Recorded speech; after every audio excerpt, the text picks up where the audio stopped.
welcome or welcome back if you're joining me once again. I'm going to be going over today how to make these really cute polymer clay flowers that you see here, and I use them for embellishments on like my antique potion bottles, like this one that you see here on top of this bottle. I'll go in a little bit closer so you can see really good. And I use them on other art projects as well. So I'm just going to be showing you kind of the steps to make these today.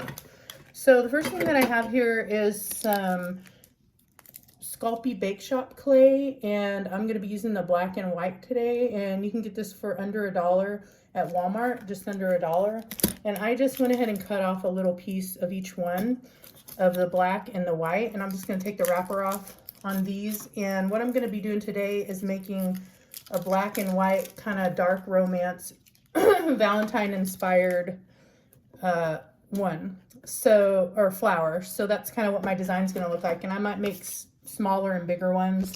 And I'm maybe gonna, whoops, sorry about that, guys. I'm maybe going to add some glitter or some gold flakes to my design, or I might add both. So we'll just see where it takes us. But what I'm going to do next is I just have a bag of tools here, and they're just various like razor blade tools. And I'm just going to use one of these to kind of chop up this clay here into some smaller pieces so I can mix it a bit. So I'm just going to get started on that right now. So I'm just chopping up a little bit of this white and black clay here. I'll move this little tray out of the way. I am a little bit of a klutz sometimes, so just so you know in advance, no guarantee the camera won't go flying again, but we'll see how it goes. Kind of really go. Okay, so I have all my little squares right here that I kind of cut up, and you can get one of these tools at Dollar Tree for like probably $1.25, because they should call it $1.25 tree now, because that's how much everything costs. But it comes in a little pack kind of like this, and it comes with some different attachments, and you can kind of put different ones on there, whatever you prefer. And I just have this little triangular one. And so I kind of got my little pieces mixed up a bit. So now I'm just going to kind of roll this up in my hand a bit. And I'm not going to worry about exactly what pieces are where, because I kind of just mixed it up a little while it was there. And I'm rolling this out on unbleached parchment paper that I got from Walmart that you can get a roll of for a few dollars. You could use regular parchment paper, or you could just use like maybe like a little mat or something that you would use maybe to chop stuff up in the kitchen. Whatever you prefer, but this is just something I'm using because I'm gonna go ahead, and you can see it's kind of getting mixed now. I'm gonna go ahead and use this same piece of parchment paper to bake it on. So this is a rolling pin that you can get at a craft store like Michael's or Hobby Lobby, and it's specifically for polymer clay, but you can also use a regular rolling pin or just anything that you could roll. If you don't have something like that handy, just something you can find in the kitchen to roll it out. You just want to kind of make sure it's clean so that you don't have any issues with stuff getting into your clay, is all I'd recommend. That everything's clean and dry. So it's just kind of getting rolled out now. And I haven't made these flowers in a while. It's been quite a while since I've done anything with polymer clay, anything new. So this is kind of fun because I haven't worked with it in a bit. So it's kind of making a pretty cool design now, as you can see, as it's getting a little more rolled out. I'm going to cut some of this off. It's getting a little bit longer. So I'll just set that there. And I'm going to roll this part out here a bit more. It's getting a little stuck on here. No big deal. Okay. Come on, work for me, baby. Okay, so I think this is pretty good. I'm just going to roll this other piece out a little bit more right here.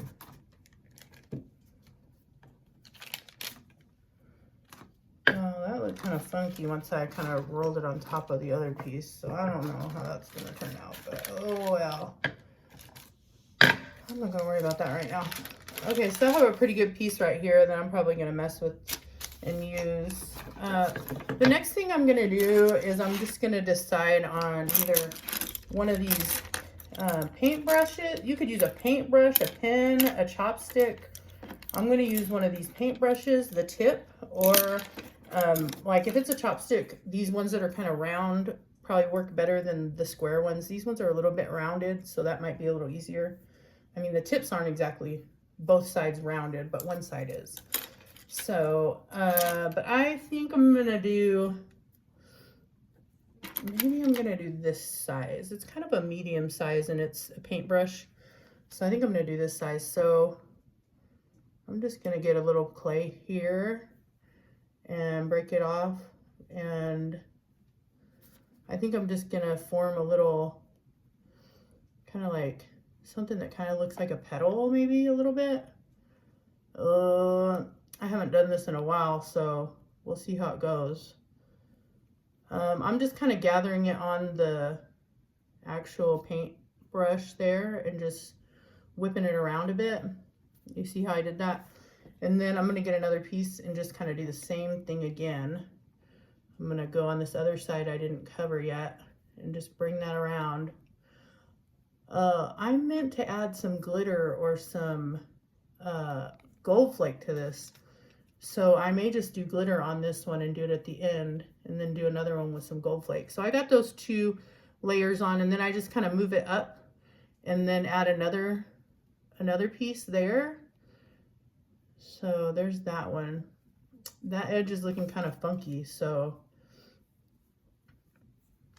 I have one edge that's kind of crinkled and I have one that's not, so I don't really like that piece. I'm going to tear it off before I get too far into this. I'm going to just go with a piece on this edge that looks a bit better. Let me try here. Okay. You just pull that all the way off. Okay. No big deal. Okay, so I got this one. I'm just going to keep going like that. So, I don't know if y'all have ever worked with polymer clay, but there's just so many different things you can do with it. I've done different magnets. I've done like gingerbread house stuff and fairy houses and I don't know, like just all kinds of stuff. Anthropomorphic kind of things that I turned into magnets, or things that I used for terrarium decorations, just all kinds of stuff. So I'm kind of just doing more and more layers, and it's getting a bit thick on the bottom, but that doesn't matter because I'm gonna cut that off eventually. I like the way that side looks a bit more, but that's not gonna show. The inside's what's gonna show, so keep that in mind when you're doing your rolling out. Okay, so this is kind of how it's looking so far, and it's looking all right. I'm a little rusty, but that's okay. So I have some scraps right here I'm not sure about, but I'm just gonna roll them up in my hand and see. I think I've used this brand once before, but I'm not really sure. I do notice it's getting a little bit mushy as I'm going with it, so we'll just see how it goes. I really didn't want to work with a really I don't know how to say it, a really hard one. There's some that are thicker and harder, and it's just hard on my fingers. So I chose this one because it's really soft, and I just wanted something that would be easy on my fingers. So we'll just see how it goes. And I kind of think it's almost the size I want, but it's going a little wonky.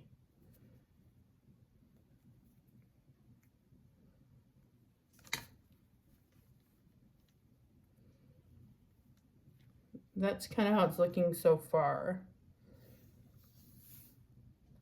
I think it's okay, but I think there's some pieces around the edging that look a little crackly, just due to the clay's consistency. but that's okay. It doesn't have to be perfect. That's one good thing about art, is it doesn't have to be perfect, and I can be a perfectionist, so sometimes it's kind of good for things not to turn out perfect because sometimes they're prettier that way. So I have this flower that I made, and I'm going to do some glitter. I have, I dropped something. I have this mixture that's just kind of like a black grayish mixture, and then I also have this one I was thinking about. This is like something that's for nails, but it's like a laser powder. I'm not sure which one I want to use. I think I'm going to go with this black one right here. So since I didn't mix it in, I think I'm just going to dip it in there. See how that goes. I think it's kind of cute. Look. So that's my first one there. And I'm going to set this on this silver tray for now that I have over here. And then I'll probably do a few more, or I might mix another color up. But that's kind of the gist of it. You can use a smaller tip if you want to make smaller ones as well. It just depends on the size that you want to make. If you use a smaller tip, it's easier to round off your petals and make them a bit smaller. Then after you're done and you've made the ones that you want to make, you'll just set these on a tray for the oven, or you can use like some parchment paper or even some foil on a tray.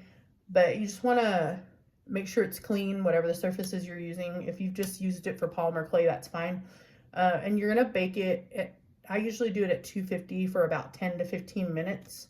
And then you can let it sit out and dry a bit and cool. If you want to, you can cover it with a little Mod Podge to seal it. But if you use glitter, it might not look as good if you do that. So that's just a little tipster. But that's how it's going to look. I think it's really cute, and I like it, and I'm going to do some more different ones, maybe in some other various colors, white or all black, or some kind of teal blue that I got with some white. So we'll see how it goes. Thanks for joining me.